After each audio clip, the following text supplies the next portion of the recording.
गंगा दशहरे का मतलब जानते हो आप?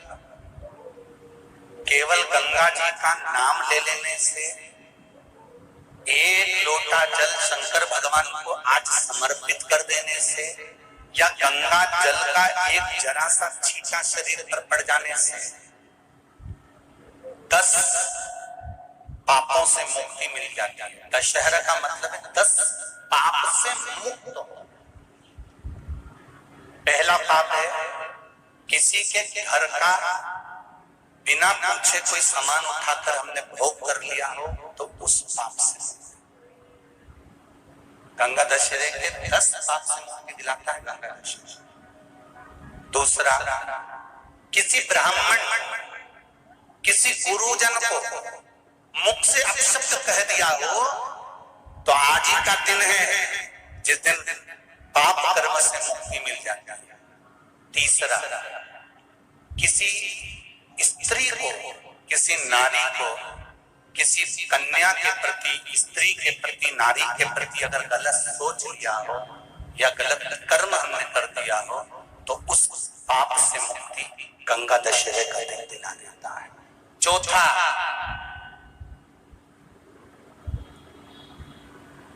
रजो धर्म धारण करने वाली नारी, रजस्वला स्त्री के हाथ का बना हुआ अगर हमने भोजन ग्रहण कर लिया है, तो आज गंगा दशहरे का दिन ही ऐसा रहता है जिस दिन उस पाप से हमें मुक्ति मिलती है। पांचवा, किसी के यहाँ सूतक जानते हो या सावड़। सूतक का मतलब होता है किसी के यहाँ कोई मर गया और उसके यहाँ का तुमने भोजन या पानी ग्रहण कर लिया। सावड़ का मतलब होता है किसी के यहाँ बच्चा हुआ, तुम्हें मालूम नहीं था, उसके घर का 8 दिन का 10 दिन का तुमने भोजन या पानी ग्रहण कर लिया।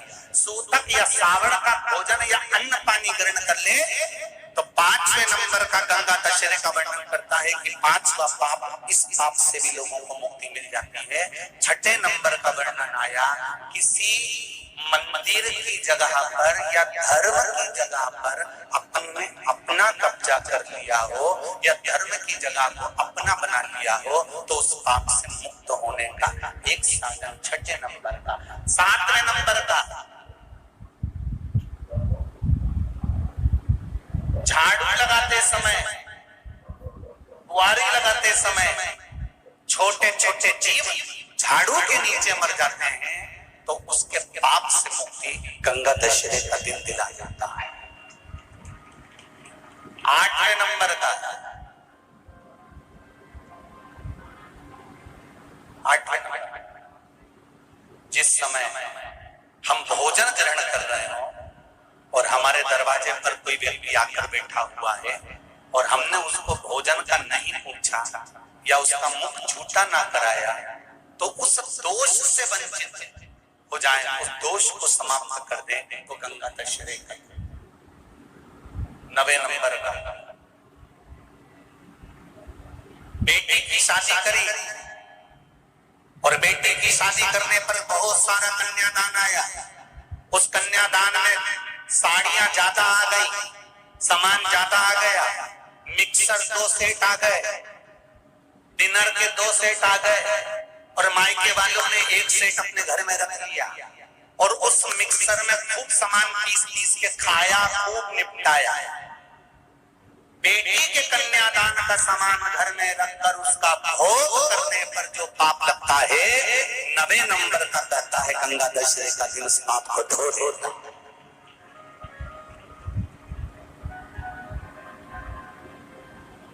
10वें नंबर का महाराज, यदि किसी तीर्थ में जाकर हमने कोई गलत काम करा होता है, तो गंगा दशहरे का ये आज का दिन हमारे पाप को वो धो देता है। ये गंगा दशहरे के 10 पाप को धोने के लिए मात्र एक दिन है गंगा दशहरे का दिन। आज के दिन जो शिव जी को जल चढ़ाता है, शंकर भगवान कहते हैं भले उसने उसमें गंगा जल डाला नहीं डाला, पर मेरे ऊपर जब जल चढ़ाता है, शिव जी कह देते हैं आज के चढ़े हुए जल को मैं गंगा जल बना देता हूं। आज गंगा दशहरे का खूब भजन करो, दान करो,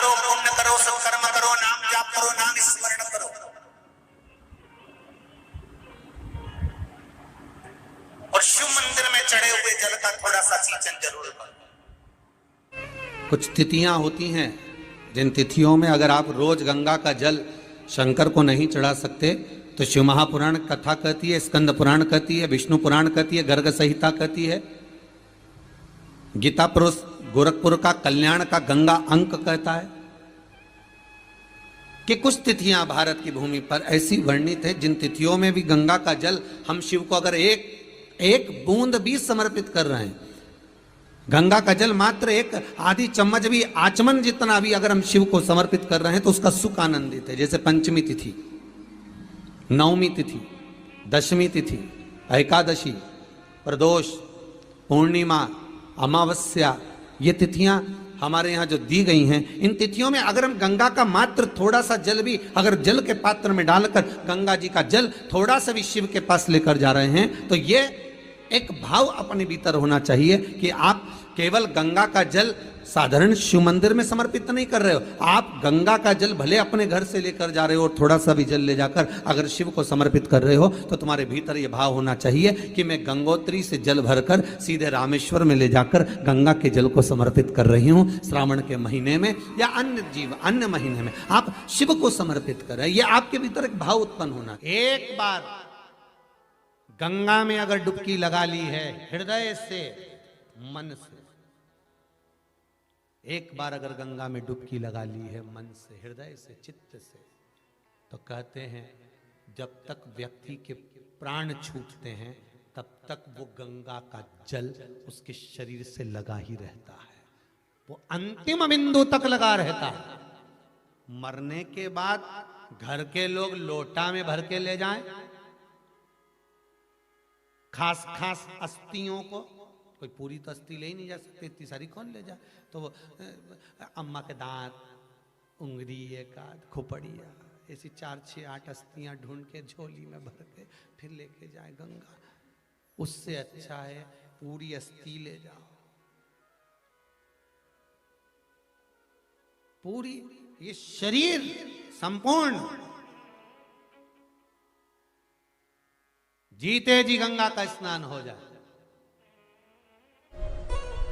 बहुत ध्यान देना आप लोग, किसी भी नदी में स्नान करने जाओ, तीज त्योहार पर, अमावस्या, पूर्णिमा आदि जो भी उत्सव मनाने के लिए आप किसी नदी के घाट पर जाते हो, किसी तालाब के घाट पर जाते हो, किसी कुंड के, किसी सरोवर के घाट पर जाते हो, और यदि आप स्नान कर रहे हो किसी पवित्र नदी में तो वहां की बालू रेत उठाकर शंकर भगवान के शिवलिंग बनाकर जो पूजन करता है, मात्र 5 बार उसी नदी का जल शंकर को समर्पित कर कर, भले दिया नहीं है, अगरबत्ती नहीं है, जल चढ़ाकर जो शिवलिंग को विसर्जन कर देता है, उसके पूर्वजों को पिंड की भी जरूरत नहीं पड़ती, वो तर जाता। उसके पूर्वजों को पिंड भाग की भी जरूरत नहीं पड़ती, उसकी तृप्ति स्वतः ही हो जाती है। हमारी यमुना, सरयू, क्षिप्रा, मंदाकिनी, नर्मदा, जितनी पवित्र नदी होती है, इन नदियों में आप लोग एक बहुत बड़ी गलती करते हो कि दोने में दिया लेते हो और दोने में दिया लेकर उसको रखकर और आप नदी में दिया जलाकर बहा देते हो। शिव महापुराण की कथा इसकी महत्वता नहीं कहती। शिव पुराण कहती है गंगा माँ है, नर्मदा माँ है, क्षिप्रा माँ है, सरयू माँ है। तुम्हारी सास कहीं बैठी हो, एक काम करना, जैसे तुम गंगा जी में दिया रख देती हो पानी में, सरयू जी में दिया रख देती हो पानी में, उसी तरह सास के सिर पे दिया जला के धर दो। बोलो, धर सकते हो? जब धीरे धीरे दिए में आग लगेगी, दिया जलते जलते दोने में आग लगेगी, दोना जलेगा और तुम्हारी सास का फिर सिर जलना प्रारंभ होगा। अच्छा लगेगा? नहीं। गंगा में दिया छोड़ा, दिया जलते जलते हवा में दोना जला, दोना जला तो वो गंगा का जल में चोट पहुंची। गंगा कहती है तो पुण्य कमाने आई थी और मुझे आग लगा के जा रही है। पवित्र नदी को शुद्ध रखिए, उसमें पवित्रता का विशेष ध्यान रखिए। यहां तक शिव महापुराण की कथा कहती है, अपने स्नान के कपड़े भी अगर तुम घाट पर किसी के कहने पर छोड़ कर आ रहे हो, कई लोग, कोई कह देता है तुम्हारे ऊपर ये रोग लग गया, तुम्हारे ऊपर ये बीमारी हो गई, नदी पे नहाने जाना, अपने कपड़े छोड़कर आ जाना। पहले तो वो महाराज ढूंढो जिसने कहा कि पवित्र नदी पर अपने कपड़े छोड़कर आओ। नदी को हमेशा, पवित्र नदी को पवित्र रहने दो। मेरे राम जी जब चित्रकूट होते हुए चले गए, मेरे राम जी जब अयोध्या से लंका तक गए, बीच में इतनी पवित्र नदी पड़ी थी, मेरे राम जी ने एक जगह पर ये अपने वस्त्र को नहीं छोड़ा, न वस्त्र को पानी में निचोड़ा। मेरे राम जी ने स्नान करा, स्नान कर कर पानी ले जाकर दूर अपने वस्त्र को निचोड़ा, कहीं ये मेरे वस्त्र का पानी पवित्र नदी में ना चले जाए। वो मेरे राम थे जो मार्ग बताते जा रहे थे। और आज के जमाने में लोग, एक जनी ने दिया जला के छोड़ा, बड़ी खुश हुई, वो भेरिया वो भेरिया वो भेरिया वो भेरिया वो भेरिया इतनी दूर तक चले गया। अब गंगा जी ने भी कह दिया अब की तो आ गई, अगली बार आ, अगली बार आ। इतनी प्लानिंग करिए, हरिद्वार जाऊंगी, हरिद्वार जाऊंगी, हरिद्वार जाऊंगी, हर बार प्लान बनाती थी, बद्रीनाथ जाऊंगी, केदारनाथ जाऊंगी, हर बार प्लान बनाती थी, अब की बार जाऊंगी, अब की बार जाऊंगी। भगवान घर में ऐसी बांधा ला के रख देता कि तुम्हें हरिद्वार तक बुलाता ही नहीं। अब सोचती मैं बस एक ही बार होके आई, फिर तो मेरा जाना ही नहीं हुआ। कभी तुमने गंगा जी से पूछा कि बार बार जाना क्यों नहीं हो रहा? गंगा जी खुद नहीं बुला रही, आग लगा के चली जाएगी। गंगा जी खुद नहीं बुला। पवित्रता का ध्यान रखिए, हम उसकी शुद्धता का ध्यान रखिए। हमने गंगा, यमुना, सरयू, सरस्वती, क्षिप्रा आदि को कैसे कैसे पवित्र रखना। आप में से कितने लोग हैं जो नर्मदा नहाए? आप में से कितने लोग हैं जो गंगा नहाए? आप में से कितने लोग हैं सरयू नहाए? कहीं ना कहीं किसी पवित्र नदी में आप लोगों ने स्नान जरूर करा होगा। बोलो करा कि नहीं करा? जितने लोग कथा सुन रहे हैं उनने भी करा होगा, जितने फेसबुक यूट्यूब पर सुन रहे हैं उनने भी करा होगा। किसी ना किसी पवित्र नदी में आपने, हमने, सबने स्नान करा होगा। अब स्नान तो हम कर लिए, उस गंगा नदी में हम नहाए, तो गंगा नदी में हमने स्नान करा और स्नान कर कर बाहर निकले तो हमको 1.25 लाख बार स्नान का पुण्य मिल जाए। उसके लिए क्या करना पड़ेगा?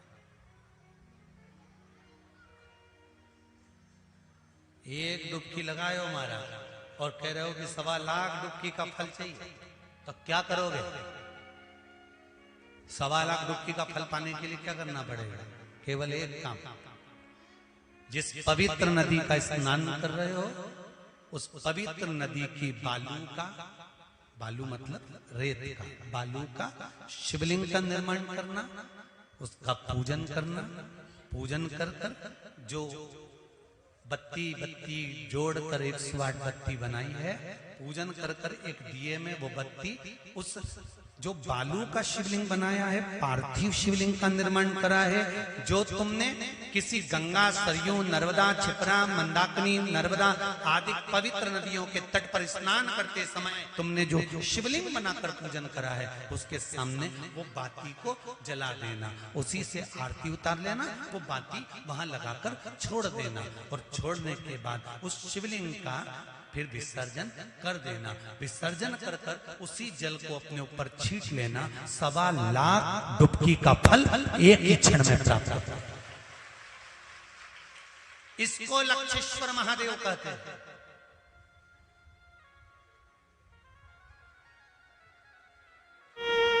दो जगह पर धान, धान जानते हो? चावल, जौ, चावल, धान माना गया। ध्यान दीजिएगा, एक किसी नदी के तट पर, पवित्र नदी जो भी हो, गंगा, यमुना, सरयू, सरस्वती, इस नदी के घाट पर थोड़ा सा भी चावल का 8 दाना भी, 10 दाना भी, एक चुटकी चावल भी अगर हम पटक देते हैं, दान दे देते हैं, घाट पर रख देते हैं, तो कहते हैं वो दान कभी क्षीण नहीं, कभी समाप्त नहीं होता। एक घाट का दान, दूसरा तीर्थ का दान। तीर्थ से मतलब है किसी पुरी में, मोक्षपुरी में आप पहुंचे हैं, अयोध्या, कांची, अवंतिका, मथुरा आदि आदि जिस पुरी में हम पहुंचे हैं, उस पुरी में आपने अगर अन्न का एक दाना भी दान दिया है तो वो महाराज छिन्न नहीं होता, वो भी अजर और अमर, उसकी भी अमर, उससे नष्टता नहीं। ये उसी तरह से है जैसे किसी के शरीर में चर्म रोग हो गया हो, मान लो किसी का शरीर कहीं से काला पड़ गया, कहीं चट्टे बढ़ गए या सफेद पड़ गई चमड़ी और चर्म रोग हो गया, तो उसके लिए जैसे पीपल के पत्ते पर शहद लगाकर, उसमें चंदन लगाकर, पत्तों को जोड़कर शंकर के शिवलिंग पर लेपन करने के बाद उसी पत्ते को शरीर पर मल लिया जाता है और आधे घंटे बाद स्नान कर लिया जाता है, तो चर्म रोग समाप्त होने लगता है और चर्म रोग की समाप्ति हो जाती है। भले चमड़ी कितनी भी सफेद हो रही हो, वो चमड़ी अपने रंग में आना चालू हो जाती है। तो जैसे चर्म रोग के लिए सुख का भान है, उसी तरह शिव उपासना के लिए दान का बड़ा महत्व है कि हमें दो जगह कर किया गया दान। एक कहां, जम के बोलो, किसी पवित्र नदी के घाट पर रखना है, भले 2 दाने 4 दाने रखो, 6 दाने रखो, पर अन्न का दाना। और दूसरा कहां, मोक्षपुरियों में दान। गंगा के घाट पर आए हो, शिवलिंग मिले ना मिले, गंगा का ही एक कंकर निकालकर हाथ में रखकर गंगा का ही जल उस कंकर पर यह मानकर समर्पित करो कि मैं विश्वनाथ को गंगा जल चढ़ा रही हूँ, सोमनाथ को, केदारनाथ को, मल्लिकार्जुन को, भीमाशंकर को, त्र्यंबकेश्वर को, ओमकारेश्वर को, महाकालेश्वर को, वैद्यनाथ को, रामेश्वरम को, नागेश्वर को। आप ये मानकर समर्पित करो ना कि मैं कुंडकेश्वर को, मैं चंपेश्वर को, ममलेश्वर को जल समर्पित कर रहे हैं। लिया, चढ़ाया, सीधे हाथ में वापस कंकर लिया, डुबकी लगवाई, अंदर जल में ही वापस छोड़ दिया। और क्या कहकर छोड़ा, मेरे शंकर गंगा के जल को 12 ज्योतिर्लिंग के भाव से समर्पित करा है, तो आप इसको स्वीकार कर लेना, मेरा उद्धार होगा।